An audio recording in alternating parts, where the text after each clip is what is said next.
Welcome to this exploration of one of the most unsettling instances in Missouri Ozark history. Please, let me know where you are viewing from and what time you are listening to this narration in the comments section before we start. Which locations and what hours of the day or night these recorded accounts reach are of interest to us. The Wanderer sisters were first mentioned in whispers in Shannon County during an unusually warm fall in 1890. Naturally, that was not the sisters' original name.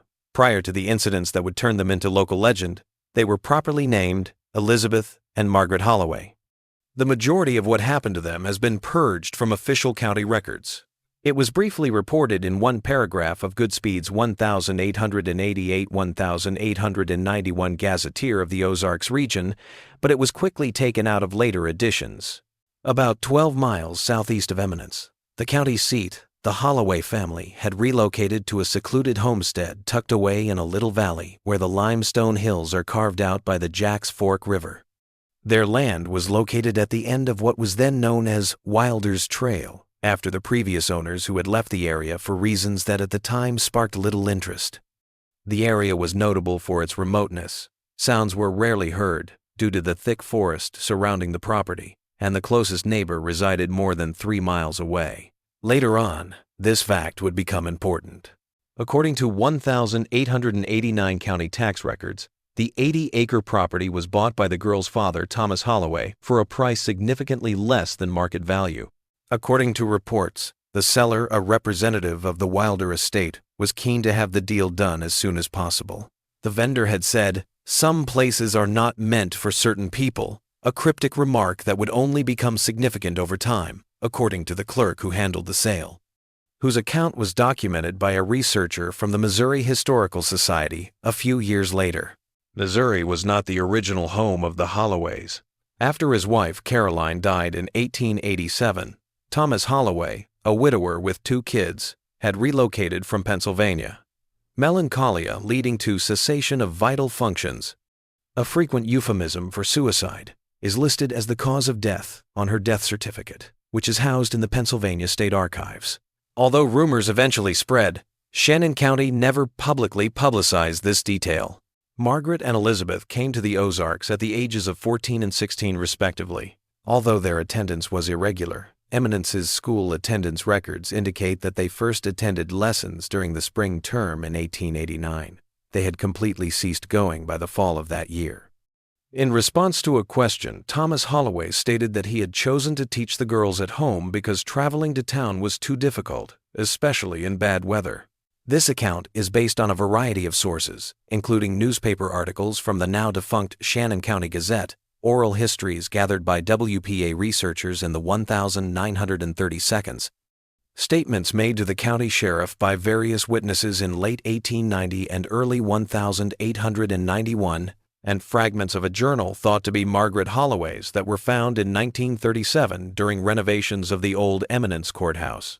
The narrative that comes to light is one of loneliness, decay, and the horrible outcomes that can occur when people's thoughts are allowed to roam in the dark. Since the Holloway homestead's design and state are mentioned frequently in subsequent narratives, it is worth describing.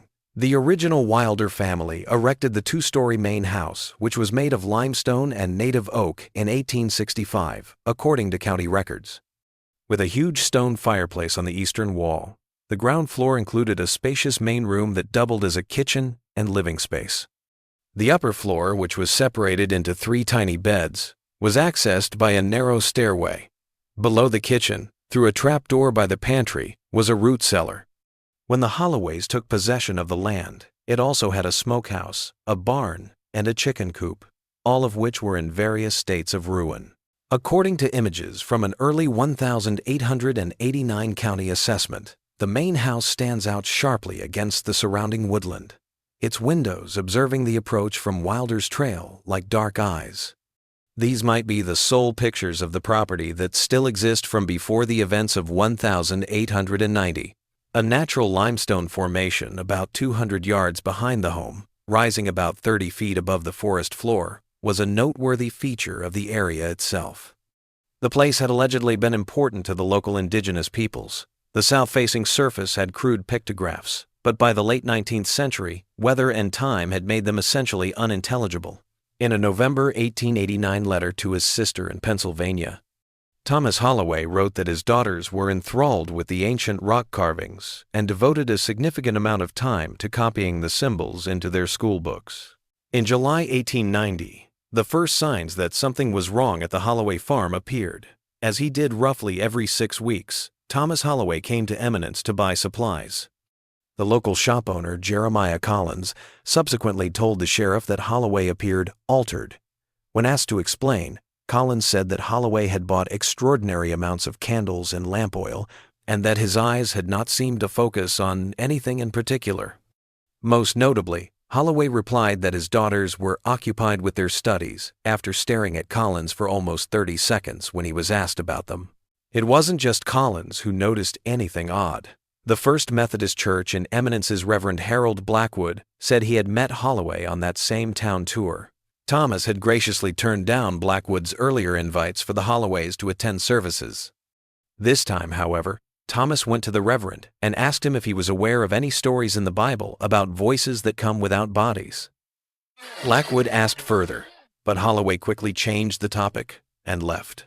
A more thorough description of this encounter can be found in the Reverend's journal, which is kept in the church archives, than in his formal declaration to the authorities. The Reverend found Holloway's behavior most troubling. He stopped in the church doorway, looked back at Blackwood, and said, "They don't speak to me directly, only to the girls. But sometimes I can hear them when the girls repeat the words." When Blackwood asked who they were, Holloway simply shook his head and left. Blackwood also noted that Holloway had appeared haunted and smelled strongly of smoke, as if he had been standing too close to a fire for too long. Thomas Holloway did not appear in town during August. In late August, William Pierce, who delivered mail along the rural routes, decided to check on the family because this was so unusual. Pierce's statement to the sheriff, dated the 3rd of September 1890, what he discovered. "I arrived at the Holloway place around midday. The homestead appeared untended. The kitchen garden was overgrown and livestock had clearly been loose in it. I called out but received no response. As I approached the house, I noticed the windows had been covered from the inside with what appeared to be quilts or blankets. I knocked firmly on the door for several minutes. Eventually, Mr. Holloway opened it just wide enough to show his face. He appeared gaunt and unwashed. When I inquired after his health and that of his daughters, he stated they were perfectly well but engaged in important work that could not be interrupted. He took his mail and closed the door before I could ask any further questions. As I was mounting my horse to leave, I believed I heard female voices from within the house, though I could not make out what was being said. The voices seemed to be reciting something in unison. The authorities did not take any immediate action in response to Pierce's report. In rural Missouri in the 1892, eccentricity was not grounds for intervention because families tended to keep to themselves. Later, there would be a great deal of sorrow for this lack of response. Pierce clarified information he had left out of his formal testimony in a later interview at the Eminence Tavern that was captured on tape by a newspaper reporter looking into the matter in early 1891. He said he had seen movement close to the limestone formation behind the house as he was leaving the Holloway property. With their arms outstretched, 2 female figures in what looked like white nightgowns circled the base of the rock. Uncomfortable but unfrightened, Pierce had thought that these were the Holloway girls playing and had gone on his way. He didn't reevaluate the significance of what he had witnessed until after the disappearances started. Eliza Jenkins, whose farm was around 4 miles from the Holloway property, testifies in the same newspaper article. She had been awakened multiple times during August, Jenkins said, by what she characterized as singing that wasn't quite singing, more like chanting, but not in any words I recognized. The sounds were always coming from the direction of the Holloway homestead, and always after midnight. Jenkins had told her husband about this, but he had written it off as the usual screams of mountain lions in the region at the time. The first of the disappearances occurred in September. On September 11, Abraham Satan, a trapper who worked the slopes near the Jacks Fork River, vanished from sight. According to his wife, he never came back after checking his trap lines close to the former Wilder property, which is now the Holloway place. A search party was organized, but they were unable to locate Satan beyond his abandoned equipment, which was about a mile away from the Holloway property. A fact later deemed crucial was revealed in a statement by Satan's wife Martha to the Shannon County Gazette. Abraham had reported hearing girls' voices singing the night before he vanished while working in the woodland next to the Holloway farm. The sounds had seemed to originate from a place with no pathways or clearings, only thick forest and limestone outcroppings, and he had thought this odd because he knew the Holloway sisters hardly ever left their home. After a short distance after following the sound, Satan turned around as the light faded. If not for a second disappearance on September 19, this would have been written off as one of the sporadic tragedies that happened to wilderness workers. While collecting blackberries, one 5-year-old Mary Eldridge from a nearby farm disappeared. Her younger brother, who had accompanied her but had gone home early, said that because the berries were so plentiful at the Holloway property, they had ventured closer than usual. Almost every physically fit man in the neighborhood participated in the more thorough search for Mary than for Satan, but it produced no results. The sheriff conducted many interviews with Mary's brother, Peter Eldridge. Although one aspect was altered in subsequent retellings, his story was mostly the same. He first claimed that they had split up because Mary wanted to keep picking and he wanted to go back home. Despite his protests, he stated in a later interview that Mary had gone to look into the matter after hearing someone shout her name.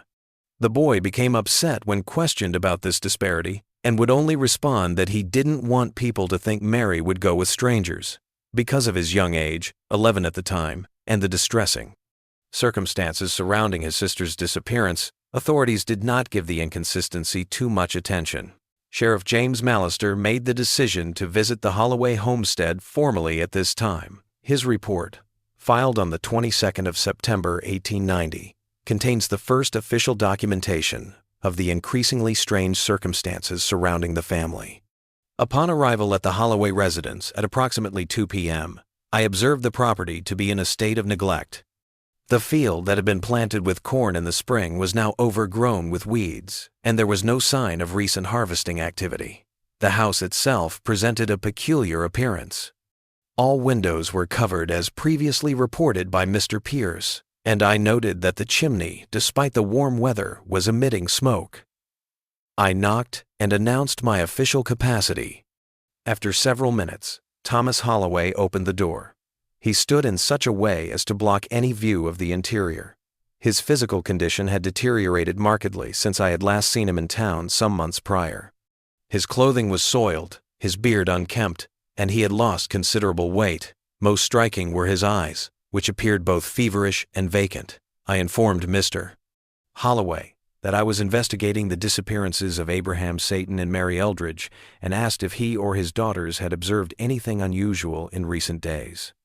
Holloway stated that they had not left their property in several weeks and had seen nothing. When I requested to speak with his daughters, he became agitated, insisting they were indisposed and could not be disturbed. Given his increasingly erratic behavior, I insisted on confirming the well-being of the Holloway girls. After considerable resistance, Holloway allowed me to enter the main room of the house. The interior was illuminated only by candlelight, despite the daylight hour, owing to the covered windows. The air was stifling and carried an unpleasant odor I could not identify. Elizabeth and Margaret Holloway were seated at a table in the center of the room. They were engaged in some form of writing activity, though they covered their papers when I entered. Both girls appeared pale and thin, but showed no obvious signs of mistreatment. Neither spoke a word during my presence. Even when directly addressed, they would look to their father before making any movement, as if seeking permission. Most disturbing was the state of the walls in the main room. Every available surface had been covered with writing, quotations from what appeared to be religious texts, interspersed with unfamiliar phrases in what Mr. Holloway identified as the girls' private language. When I inquired about this, Holloway stated that his daughters had developed their own means of communication as part of their educational development. Finding no immediate evidence of the Holloways' involvement in the disappearances, and with the girls present and apparently physically unharmed, I had no legal grounds to take further action. However, I informed Mr. Holloway that I would return in 1 week to follow up and strongly suggested that the family attend church in Eminence that Sunday as a means of reconnecting with the community. In a personal journal entry from the same date, discovered after his death in 1912, Sheriff Mallister recorded additional observations he had deemed too subjective or potentially inflammatory for his official report. "I have rarely felt such discomfort in a home as I did today at the Holloway place." Beyond the obvious signs of deterioration in both the property and its inhabitants, there was something in the atmosphere that defies rational explanation. The air seemed thick, resistant, as if the house itself objected to my presence. The Holloway girls disturbed me most profoundly. Though I noted in my report that they showed no signs of physical mistreatment, their condition was far from well. Their skin had a translucent quality, the veins visible beneath like blue rivers on a map. Their movements, when they did move, were unnervingly synchronized. They would turn their heads at precisely the same moment, blink in unison, reach for their pens with identical gestures. When I directly addressed Elizabeth, asking if she was in good health, both girls turned to look at me. Their expressions were identical, a slight tilting of the head, a faint smile that never reached their eyes. They did not respond verbally, but I had the distinct impression they were communicating something to each other without words. The writing that covered the walls was more extensive and disturbing than I indicated officially. Biblical passages were indeed present, but they were exclusively those concerning transformation, visitation by angels or demons, and passages from Revelation describing beings with many eyes and voices like many waters. The unknown script interspersed with these selections appeared to follow some internal logic. The same clusters of symbols appeared repeatedly in specific patterns. Most unsettling was a section of wall behind where the girls Saturday. Here the writing was not in ink, but appeared to have been scratched into the wood with a sharp implement. This section contained no English, only the unknown script arranged in concentric circles around a central symbol resembling an eye or perhaps a whirlpool. I am not a superstitious man, but upon leaving the Holloway home, I felt compelled to stop at Reverend Blackwood's church and sit quietly in a pew for nearly an hour before continuing with my duties. I intend to return to the property as promised, but I shall bring Deputy Collins with me rather than go alone. Sheriff McAllister's suggestion was ignored. Thomas Holloway did not make his customary supply run in early October, and the Holloways did not show up in town that Sunday. The reports from trappers and hunters who worked the forest close to the Holloway property were more worrisome. None of them was able to identify the precise location of the noises, although others claimed to have heard women's voices chanting or singing in the woods, always after sunset. Though he acknowledged that he had seen them from a great distance and was unable to identify them, one guy, Joseph Hamilton, claimed to have seen two white-clad female figures wandering among the trees at dark. Details that Deputy Collins first left out of the official record because he thought they were too outlandish were included in Hamilton's narrative, which he gave to him on September 26. Hamilton said that the singing seemed to be in a language he had never heard before. Not Indian talk, not French, nothing Christian at all. The singing ceased as he got closer to the source, and he caught a sight of the two figures. He informed Collins that the thing that bothered him the most was that, even though they were far from the forest, they moved in perfect synchrony, like reflections in different mirrors. When Hamilton yelled, the figures turned toward him at the same time but said nothing. A sudden, overwhelming panic gripped him, and he ran away. He said that when he woke up later that night, his cabin smelled like earth and smoke, but there was no fire burning. On September 29, Sheriff McAllister and Deputy Collins made their promised return to the Holloway homestead. The house was totally deserted when he arrived. Other than the markings on the walls, there was no sign of Thomas Holloway or his daughters. Although there are no known images of these letters, they have been mentioned in a number of stories. They included biblical passages about judgment and transformation, according to McAllister's report, with a script unlike any I have encountered, composed of symbols rather than letters. Most unsettlingly, the sheriff observed that a recurrent English phrase appeared throughout: "We walk between the worlds now." Further information regarding the condition of the abandoned house can be found in Deputy Collins' supplemental report. There were indications of recent occupancy in the Holloway residence's interior, but no indicators of a rapid departure. Beds were made tidy, dishes were cleaned and stored properly, and personal belongings like clothing, mirrors, and brushes were placed with remarkable care, as though for show rather than use. A small table between the windows held 2 identical handmade dolls made from corn husks and twine. In the girls' shared bedroom on the upper floor, we observed that their beds had been pushed together to form a single sleeping surface.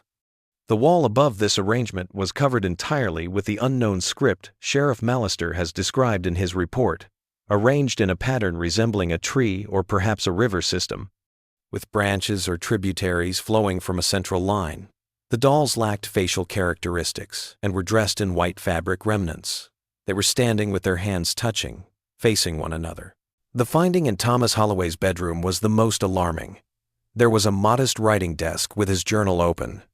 No other hint to the family's whereabouts or intentions was discovered within the house, and the last post, dated September 27, simply stated, "They say we must go to the stone tonight. They are waiting for us there. May God forgive what we have become." No signs of violence or foul play were found during a thorough examination of the property. Thomas Holloway's hunting gun and some of the family's meager belongings were still in the house. They seemed to have left in a leisurely but thorough manner. The sole possible hint was found in the root cellar underneath the house, a little journal that was thought to be Margaret Holloway's, with entries from the time they arrived in Missouri until the middle of September 1890. The last entries are really important. On the 4th of August, 1890, Elizabeth hears them too now. Father says we mustn't speak of it outside our home. The voices know our names. On the 17th of August, 1890, Father has nailed quilts over the windows. He says, "The light confuses us, that it's better to live as they do." Elizabeth and I have begun transcribing what they tell us. Some of it is in English, but increasingly they speak in the other tongue.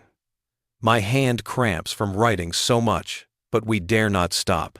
On the 23rd of August, 1890, the limestone holds the doorway. We've known this since we arrived, but today we saw it open just for a moment. There is another place behind this one.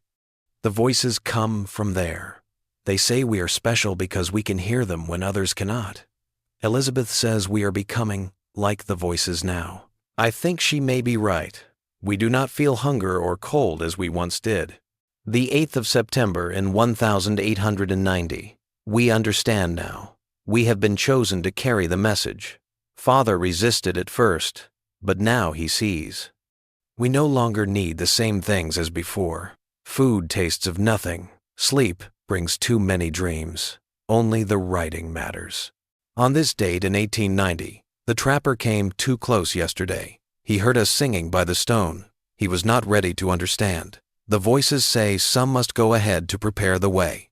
The girl who picks berries has been watching us. She might be ready. On September 15, the last entry simply states, "We will go to them soon. The walls can no longer contain what we've learned." The others who have ventured close can sense it too. Some will follow us.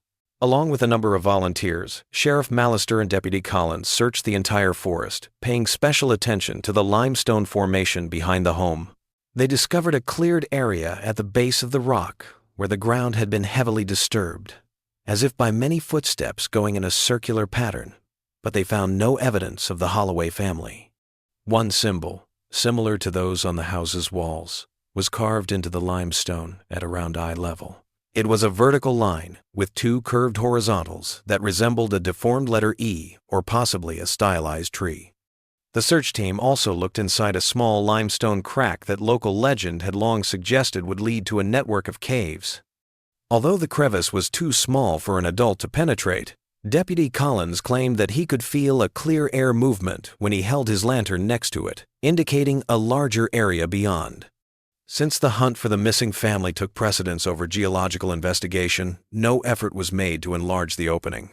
A third disappearance occurred at the same time as the Holloway family's disappearance.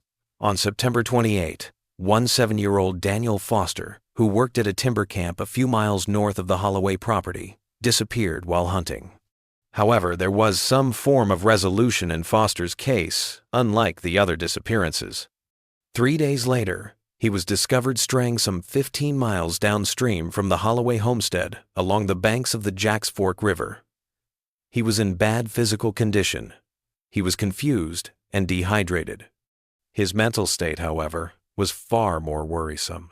The doctor who examined Foster upon his return wrote about the young man's health.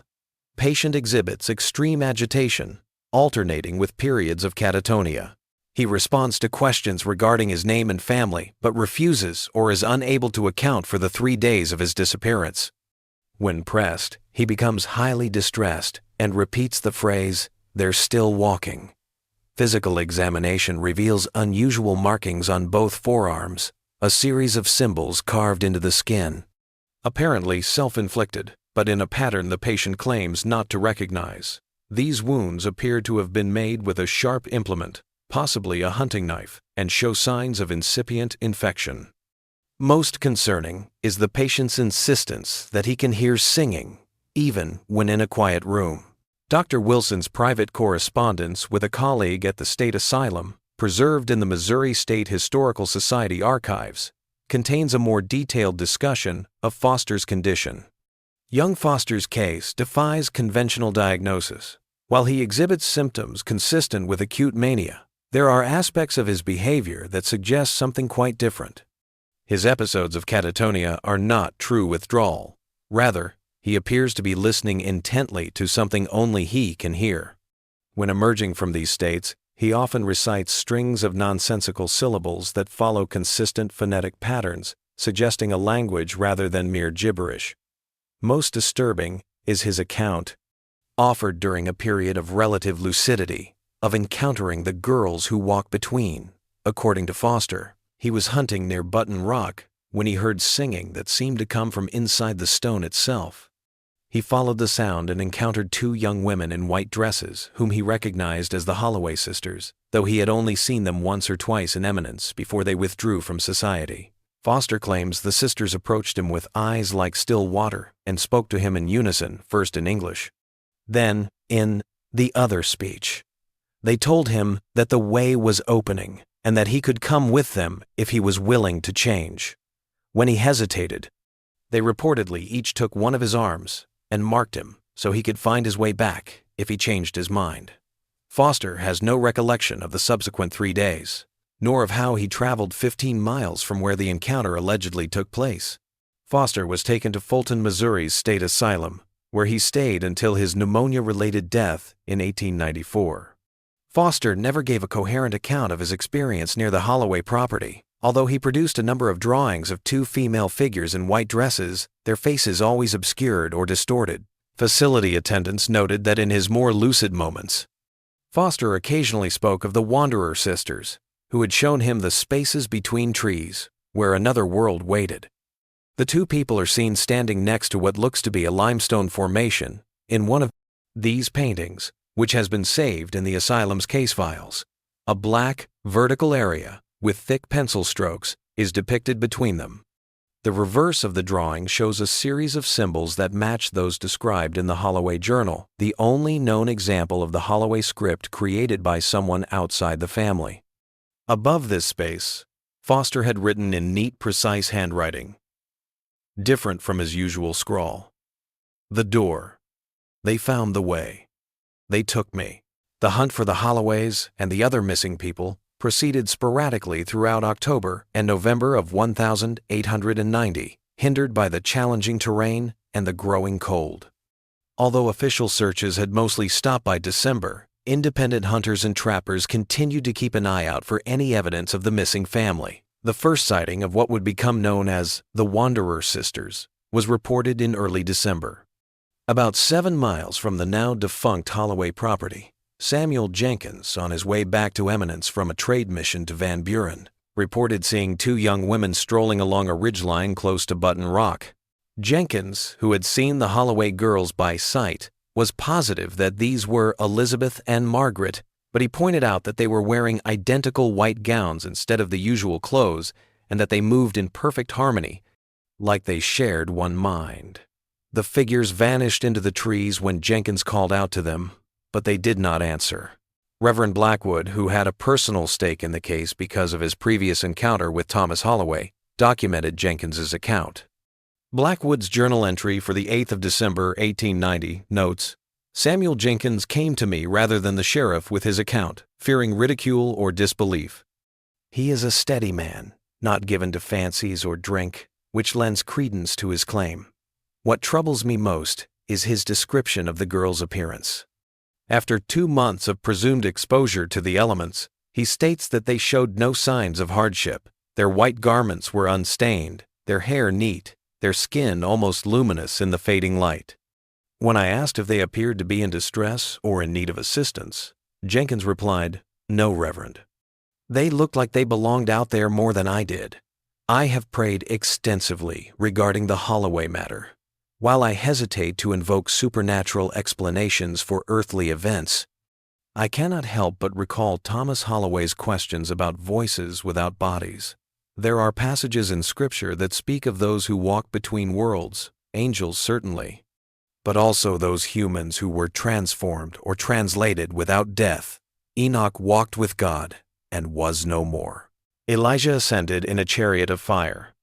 I do not suggest the Holloway girls experienced anything so divine, but perhaps there are other thresholds, other translations, less holy, but no less real. If Jenkins hadn't received similar accounts, his sighting may have been written off as the result of his imagination or bad lighting. He had seen the people close to twilight. At least 11 such sightings of 2 white girls were reported throughout Shannon County in December 1890 and January 1891. These sightings were always in isolated locations and occurred at dawn or twilight. The figures did not answer calls or approaches in any of these cases. When spotted, witnesses said they glided off into the woodland or mist. Notably, Thomas Holloway's body was never discovered, and he was never seen with the girls. Although there was never any proof to back up this theory, it was speculated that he had been subjected to foul play by his daughters, who were becoming more and more unstable. According to some stories, Thomas had followed his daughters into whatever bizarre life they had chosen, but he had not been able to sustain the change because he was not as well suited to it. An odd remark, made by Daniel Foster, while confined to the asylum, provided credence to this idea. Foster's attending physician claims that at one point, the old man tried to follow, but he couldn't hear them properly. He got lost between. The number of sightings had dropped by February 1891, and by spring they had completely stopped. Due to unpaid taxes, the Holloway homestead remained deserted and eventually returned to county possession. Due to local superstition, it remained empty. Nobody wanted to live in an area connected to such upsetting incidents. The main house was destroyed by an unidentified fire in April 1891. The building had burned to ashes by the time a nearby farmer saw the fire and called the police. According to Deputy Collins, who conducted the investigation, the fire seems to have started simultaneously in several places, indicating arson rather than accident. Although local rumors indicated that some inhabitants had set fire to the house to remove the disturbing messages covering its walls, no culprits were ever found. It's unclear if this was a superstitious behavior or an effort to deter those who were curious. Without a June 1898 discovery, the case might have been forgotten completely. About 4 miles west of the old Holloway property, a survey team charting possible routes for a new road discovered a cave entrance in a limestone bluff. They found what they described in their report as a chamber that appeared to have been inhabited. A leather-bound book with hundreds of pages of writing in the same unidentifiable script that had covered the walls of the Holloway house. 2 sets of women's clothing that former neighbors said were similar to the clothing worn by Elizabeth and Margaret Holloway. Several candles of the same unusual composition as those ordered by Thomas Holloway during his last visit to Eminence. And, most unsettling of all, a collection of small bones arranged in exact geometric patterns on a flat rock that looked like an altar. Remarkably cautious about these conclusions was the survey team's formal report submitted to the county commissioner. Edward Molly, the team leader, only included the location and discovery details in his description, but a more frank evaluation can be found in his private journal, which was discovered only after his death in 1924. The 18th of June, 1898. I have instructed the men to make no mention of certain aspects of what we found in the cave today. The public record will include mention of abandoned garments, candles, a book of writings, and some small animal bones, likely the remains of meals. This is accurate as far as it goes. What I have omitted is the nature of the chamber itself. The cave extends approximately 60 feet into the limestone before opening into a roughly circular space, perhaps 20 feet in diameter. This chamber bears evidence of extensive modification by human hands. The walls have been smoothed in places, and everywhere are carved the same strange symbols we found in the book. The bone arrangement is likewise more significant than I have officially reported. These are not scattered remains of meals, but carefully positioned fragments forming a pattern similar to a compass rose, with points radiating from a center. Some bones appear to have been bleached or otherwise treated to preserve them. Most disturbing was the far wall of the chamber. Here the limestone has been carved away to create a niche about 6 feet high and 3 feet wide. The interior of this niche is covered with symbols, more densely packed than elsewhere. At its base, we found 2 corn husk dolls, similar to those reported in the abandoned Holloway house, positioned as if walking into the niche. The atmosphere within the cave was oppressive, beyond what could be explained by poor ventilation. Several of the men complained of hearing whispers or singing while we worked to document our findings, though I detected nothing. Barton, our most experienced surveyor, refused to remain in the chamber after our initial entry, claiming he felt watched by eyes in the stone itself. I have instructed that the cave entrance be marked on our maps, but have deliberately placed it half a mile from its true location. Some discoveries are best left undisturbed. No human remains were discovered in the cave or the area around it, and there was no solid proof that the location was connected to the Holloway family's demise. But according to the survey team's report, all of the cave's surfaces, including the walls, ceiling, and even portions of the floor, had been covered in carved symbols that matched those found in Sheriff Mallister's description of the deserted Holloway house. 2 survey team members, James Weber and Charles Halt, quit their jobs within a month of the cave excursion, which is an interesting side note to the finding. According to county records, both men completely left the area, with Halt moving to California and Weber to Illinois. In a July 1898 letter to his sister, Halt made a vague allusion to the incident, stating, "I cannot explain fully my reasons for leaving so suddenly, as you would surely think me mad, or at least grossly superstitious.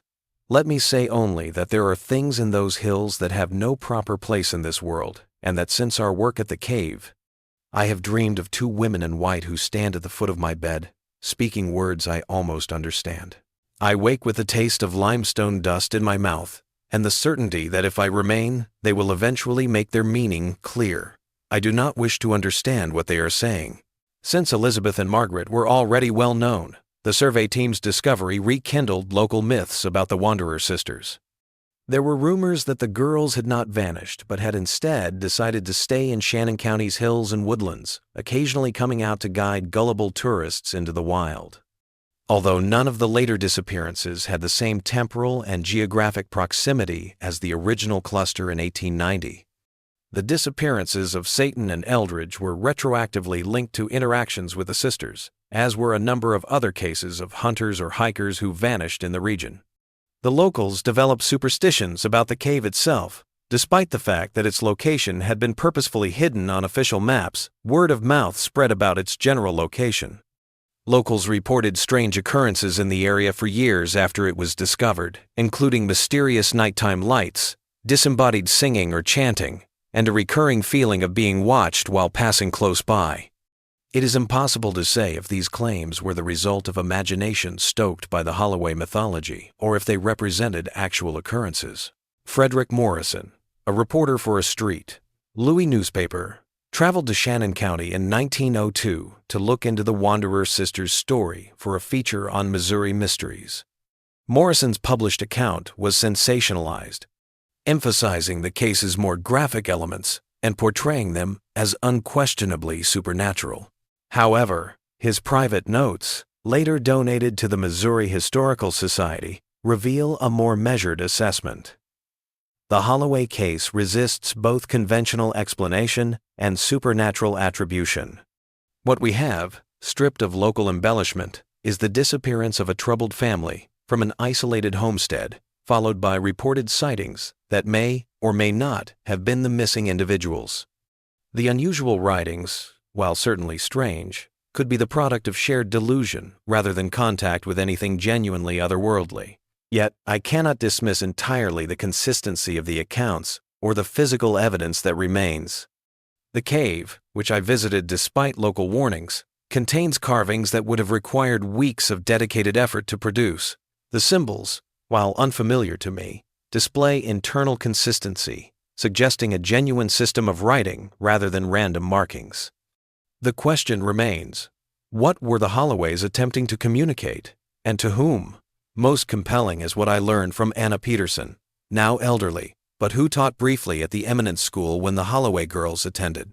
She recalled that Elizabeth and Margaret were unusually close even before their isolation, often speaking in unison or completing each other's sentences. More significantly, she remembered finding a slate used by Margaret during lessons on which the girl had written what Peterson described as made-up letters. Like nothing in English or any language I knew. This suggests that whatever affected the sisters in their final months may have had its seeds in their psychology long before. Morrison's piece, which was published on the 12th of October 1902, introduced the Wanderer sisters' myth to a larger audience and encouraged sporadic visits from paranormal enthusiasts and those who were curious. Recognizing the financial potential, locals were not above fabricating their stories to appeal to tourists. The story had taken on several folklore features by the early 20th century that were not present in the initial reports, such as assertions that the sisters could come and go at whim, that they never aged, and that they could be called upon by saying specific words at midnight at a crossroads. Underneath these adornments, however, the story's central theme remained strikingly consistent.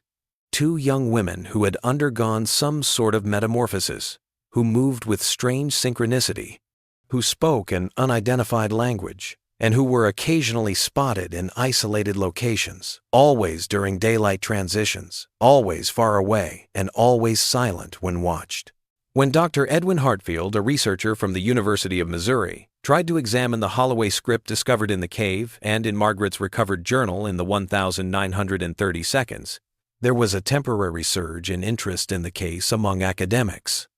Hartfield's research, which was never published but is kept in the university's archives, implied that the script wasn't entirely original or a direct descendant of any existing writing system. Hartfield's analysis revealed a number of recurrent symbols or clusters that seemed to serve as units of meaning. He suggested that it was an attempt to transcribe sounds or concepts for which the English language had no direct equivalent, an interpretation consistent with Margaret Holloway's journal reference to the other tongue. The most prevalent was the symbol that was etched into the limestone formation next to the Holloway homestead, a vertical line crossed by curved horizontals. This was a recurring theme in the cave sculptures and the opening of numerous paragraphs in Margaret's journal, speculatively interpreting it as a threshold or boundary. Hartfield pointed out that its structural resemblance to historic symbols for gateways or doorways in many civilizations was noteworthy. Hartfield's comparison of the calligraphy to Daniel Foster's arm markings, which were recorded in the asylum records, was particularly intriguing. Unquestionably, the patterns were comparable, indicating that either Foster and the Holloway sisters independently obtained the same system from some shared source, that is to say, coincidence, Hartfield thought highly unlikely, or that Foster had been exposed to the script during his enigmatic 3-day disappearance. In 1937, Hartfield's studies came to an abrupt stop. Records from the university show that after a study trip to Shannon County, he asked for an indefinite leave of absence. Attempts to replicate the Holloway writing were all over his study walls when a colleague paid him a visit at his Columbia home.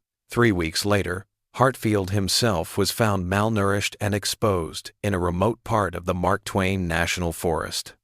After he recovered, he quit his job at the university and refused to talk about his research anymore. He reportedly destroyed all of his notes on the Holloway case just before he passed away, leading to a life of seclusion until his death in 1952. It's still unknown what caused Hartfield's breakdown. His medical records, sealed until 2002, indicate that upon admission to the university hospital, he was in a state of extreme agitation, repeatedly stating that he had begun to hear them speaking, and that the symbols were a key that opened something that should remain closed. When pressed for details, he became either uncommunicative or incoherent, speaking strings of phonemes that attending physicians described as similar to speech, but in no recognizable language. One nurse's note, dated October 12, 1937, records a rare moment of clarity. Patient awoke at 3:17 a.m., alert and oriented. Stated, "I understand now why the father covered the windows." Light confuses the transition. They exist in the boundaries, in the liminal spaces, twilight, dawn, the edge of sleep. The script describes the process of becoming something neither here nor there. When I asked who they were, the patient smiled and replied, "The ones who wait on the other side of the stone." The girls found them, or they found the girls. It's the same thing, really. He then closed his eyes and returned to sleep. When he woke up at 7 in the morning, he didn't remember our chat. Scholarly interest in the Holloway case declined after Hartfield left academia, due to shifting landmarks and fading recollections. The position of the cave discovered during the 1898 survey became increasingly hazy. Hunters and hikers occasionally reported discovering cave entrances with odd sculptures in the surrounding area, but no one was able to move them. Thus, such reports were written off as hoaxes or confused with Native American pictographs that were known to be present all over the area. In the Ozarks, where remoteness and untamed landscapes have long encouraged stories of the weird and unexplainable, the Wanderer Sisters' mystery endured mostly as local tradition. If it weren't for a sequence of events that started in the middle of the 1960 seconds, the story might have completely vanished from memory as the decades went by and Shannon County progressively became more contemporary. The final major development in the case occurred in 1965 when a metal box containing what looked to be Thomas Holloway's personal belongings was discovered by construction workers clearing dirt for a new highway near Ellington, which is about 20 miles east of the original Holloway home. These contained a sealed letter to the Shannon County Sheriff, his wedding ring, and his pocket watch. The following was written in a letter dated the 27th of September 1890, 2 days prior to Sheriff Mallister finding the deserted homestead. "By the time this is found, I fear we will be beyond reach. I brought my daughters to this place, hoping the isolation would help them recover from their mother's death. Instead, the solitude has revealed something in them, or perhaps in this land, that I can no longer control or understand. They hear voices in the forest, voices that have taught them words no human tongue should speak. I tried to stop it. I covered the windows. I burned their writings. I even considered ending their suffering as Caroline ended her own. But they have changed too much. They no longer need food or sleep as we do. They speak to each other in that language, even when apart. Last night I awoke to find them standing over my bed, watching me with eyes that reflected light like animals in the dark. They spoke my name in unison, in voices that were no longer entirely their own. They said soon they would go to the others who called them, and they wished me to understand that they had transcended what they once were. I am placing this letter and my personal effects where they might eventually be found. I do not know what will happen to me. I can only pray that whatever my daughters have become, whatever walks wearing their faces now, it remains confined to these hills." Thomas Holloway. Interest in the case briefly increased as a result of the finding. Elderly locals who claimed to recall the initial events or to have heard first-hand recollections from parents or grandparents were interviewed for a feature story on the Holloway mystery in the Ellington Courier. According to the article, Thomas Holloway may have buried his belongings while traveling to or from town, possibly expecting that he wouldn't return, because the metal box's discovery site roughly matched the area where he was last placed definitively, the Eminence General Store. In July 1890, Harold Williams, The construction foreman who found the box offered the most fascinating detail. Williams told the local newspaper that the box had been discovered under a big stone that was difficult to lift without heavy machinery. A single sign, the same as the one found at the Holloway homestead and in the diary and cave writings, was carved into the bottom of the stone. A vertical line crossed by two curved horizontals. Williams characterized the tattoo as like someone had drawn a tree with two branches, but very geometric, precise. Williams was unaware of the Holloway case until it was discovered. More witnesses came forward with stories that might not have been told otherwise because of the increasing interest. In 1916, when she was a young woman living in a West Plains nursing home at the age of 83, Edith Corman said she first came across the Wanderer sisters. Corman described how she had been collecting herbs in a secluded spot close to Powdermill Spring when she spotted two ladies in white dresses standing by a limestone outcropping. At first, Corman thought they were other herb gatherers, but then she could see that they were unusually still and appeared to be observing her. They didn't call out or anything.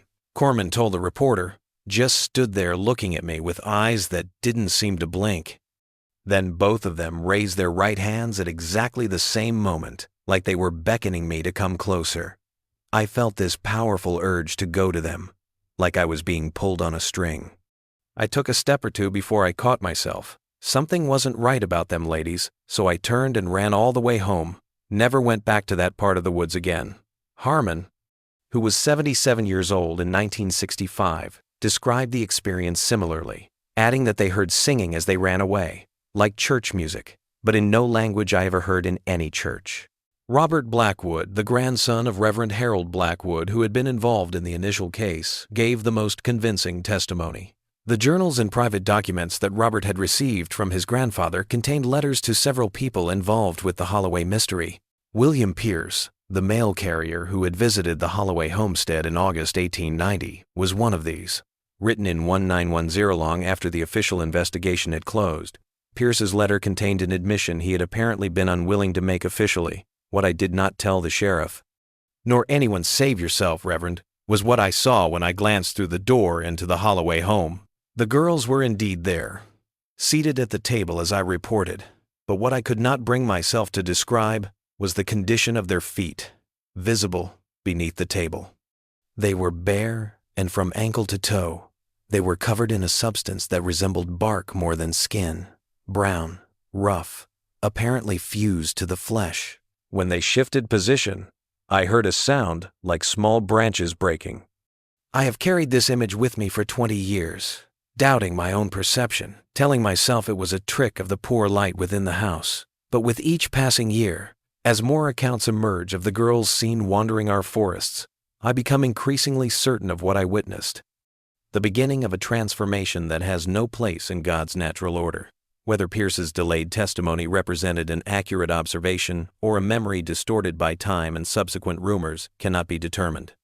However, it's important to note that his description matches a little-known fact in Daniel Foster's asylum records.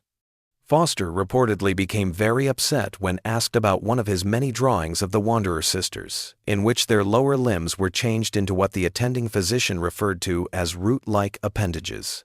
Foster insisted that that's how they will be when they're finished changing. Interest in the Wanderer sisters' mythology was momentarily reignited by the discovery of Thomas Holloway's letter and the ensuing compilation of testimony, but no additional tangible proof surfaced. It is now challenging to determine the precise position of the original Holloway homestead because it was eventually engulfed by vegetation. Although local reports differ on whether this was done on purpose or as a result of previous activity, the 1,898 cave discovery was supposedly blocked during later road construction. There have been sporadic accounts during the 20th century of hikers or campers in the Ozarks coming across two white women wandering through isolated places in perfect time, always at dawn or dusk.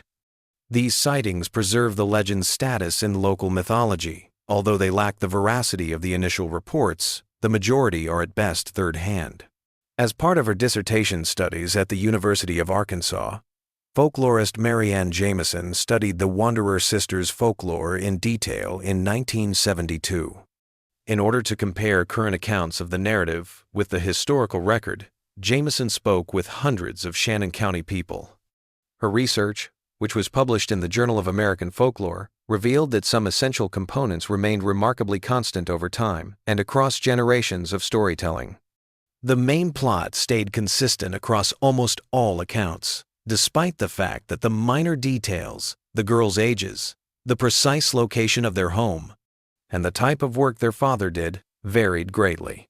The Holloway sisters are always described as speaking a language that the reader is unaware of, moving in perfect unison, and being seen mostly at transitional times like dawn or dusk. They are invariably linked to caves, limestone formations, or the lines separating clearing from woodland. Most importantly, they are characterized as entities who have undergone a metamorphosis that puts them between categories, neither fully human nor wholly other, residing in a liminal state that defies standard classification, rather than as ghosts or spirits in the classic sense. According to Jameson's study, the Wanderer Sisters' mythology combined aspects of indigenous beliefs about liminal places and entities that live between realms with European folklore, particularly traditions about boundary-crossing spirits like the fair folk. She suggested that the story's enduring appeal stemmed in large part from its resonance with the Ozarks' natural setting, which is marked by caverns, springs, and forests that seem to be calling for stories of change and metamorphosis. We still don't know what actually happened to Elizabeth and Margaret Holloway. According to the facts as they are written, two disturbed young women who were moved to a remote location after their mother committed suicide suffered from a psychological breakdown that showed itself as strange writings, strange behaviors, and eventually, disappearance. According to the ensuing sightings and findings, they might have lived in the forest for a while, possibly in a profoundly changed frame of mind that gave rise to the myths surrounding their miraculous metamorphosis. A diagnosis of folie à deux, a shared psychotic condition in which delusions are passed from one person to another, may be suggested by contemporary psychological analysis. Given their mother's mental instability, the sisters' isolation, past trauma, and even genetic predisposition may have made the environment ideal for this phenomena. This perspective is supported by Thomas Holloway's final letter, which shows that he gradually started to share in their illusions. However, there are some issues that defy a solely psychological explanation. The nature of the Holloway script, witch doctor, Hartfield analyzed but never deciphered. The accuracy with which the bones were arranged in the cave dwelling. The repeated accounts of the sisters moving in perfect unison as though guided by a single consciousness. And perhaps most concerning, what happened to those who vanished near the Holloway homestead.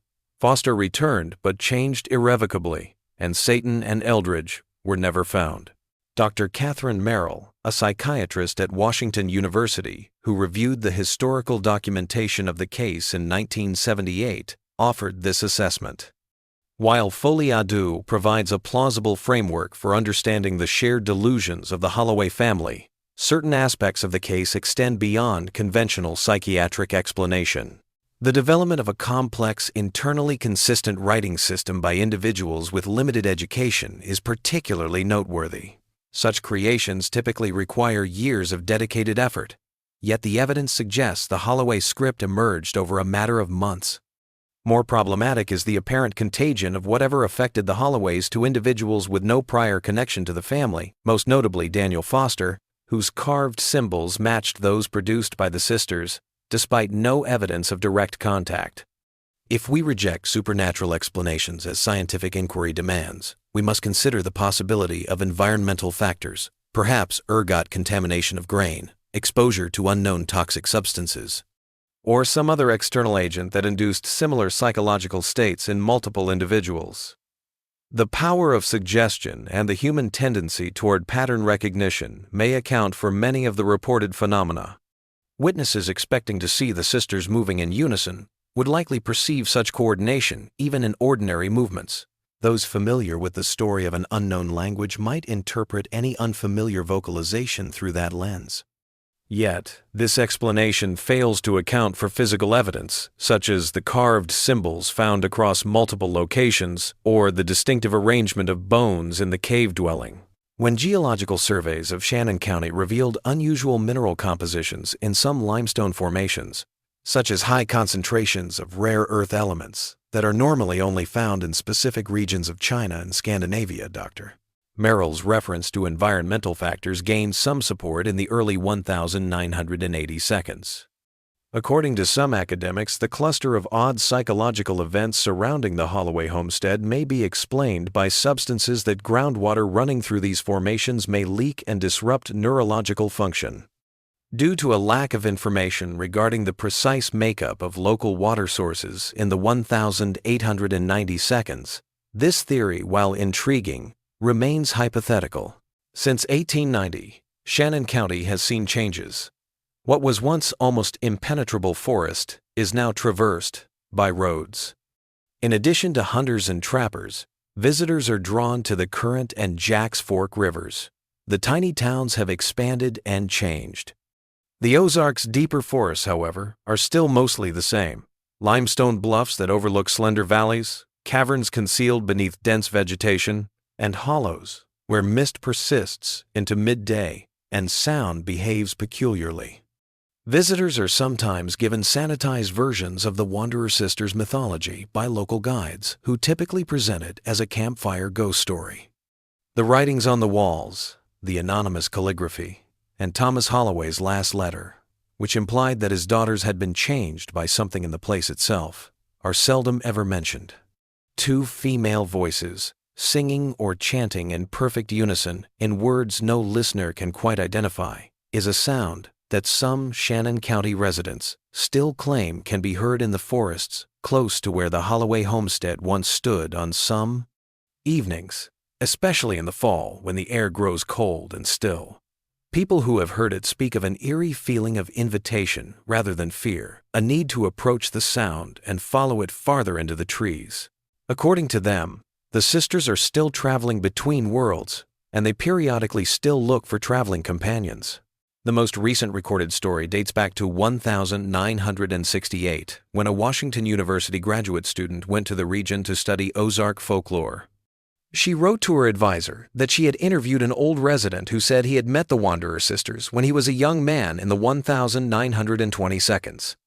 The student noted that in order to take pictures of the region, she intended to hike to the general site of this sighting. 3 days later, she was reported missing.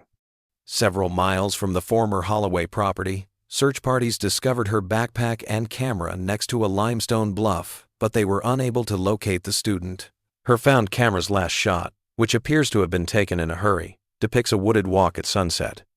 What appear to be two female individuals in light-colored attire are just barely visible at the edge of the frame, partially hidden by greenery, standing motionless and facing away from the camera. In the end, the hunt for the missing student was called off. Her disappearance, one of many in the vast Ozarks area, is still officially unsolved. Only the description given by the sheriff who first saw the photo can reveal its contents. It was filed as evidence and then misplaced during the 1970 seconds county record consolidation. When a spelunking team in the Mark Twain National Forest reported finding a small cave with a recently enlarged entrance in 1969, it created an intriguing footnote to this incident. They discovered a backpack with the missing student's identity inside. They reported to the local authorities that new carvings resembling those found in previous tales of the Holloway case were found on the cave walls. The most upsetting thing they found was a notebook that was most likely the student's, with the last line, "I hear them singing." The script is a transcription of their song. "I'm going to record it properly." Line after line of symbols that matched the historical descriptions of the Holloway script were found on the remaining pages. After searching the area, county authorities were unable to locate any more proof of the student's whereabouts. To keep inquisitive people from getting involved in what was still an unresolved missing persons investigation, the site of the cave was noted but kept secret. Instead of being photographed or transcribed, the notebook was kept in the county evidence room, a choice that would ultimately prove regrettable. The notebook was one of many things lost or destroyed when the facility was flooded by a flash flood in 1972. The Wanderer Sisters' recorded history came to an end with the student's disappearance. The tale has largely survived in the decades that have followed as local tradition, sporadically showing up in anthologies of Ozark stories or websites devoted to unsolved mysteries. Official and scholarly interest in the matter has essentially stopped in the absence of fresh proof or reliable sightings. However, the legend lives on in Shannon County's cultural memory. Some locations, especially limestone formations with cave entrances, are still avoided by locals after dark. Children are cautioned by their parents not to venture too far into the forest by themselves. Occasionally, campers report seeing white-clad individuals at the edge of their firelight or hearing distant singing that seems to originate from no specific direction. Maybe it's better that some mysteries go unanswered and some stories left unfinished. The Wanderer sisters, who continue their never-ending journey between worlds that we may sense but never fully comprehend, are responsible for another disappearance. The forests of Shannon County hold mysteries, and anyone who goes too far in pursuit of answers runs the risk of becoming a part of the legend themselves. There is no doubt that a family named Holloway previously lived someplace in the Missouri Ozarks, where mist rises from slender valleys and limestone bluffs throw long shadows. They came looking for solitude, but instead they discovered something quite different. Something that made two regular girls into legendary characters who might yet exist in the liminal areas between the known and the unimaginable. For those who are tempted to discover the Wanderer sisters' truth for themselves, remember Thomas Holloway's last warning.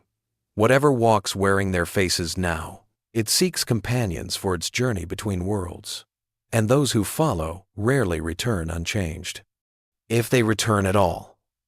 This is especially important if you happen to wander the isolated parts of Shannon County and hear singing in a foreign tongue, or see two figures moving in perfect unison at the edge of twilight.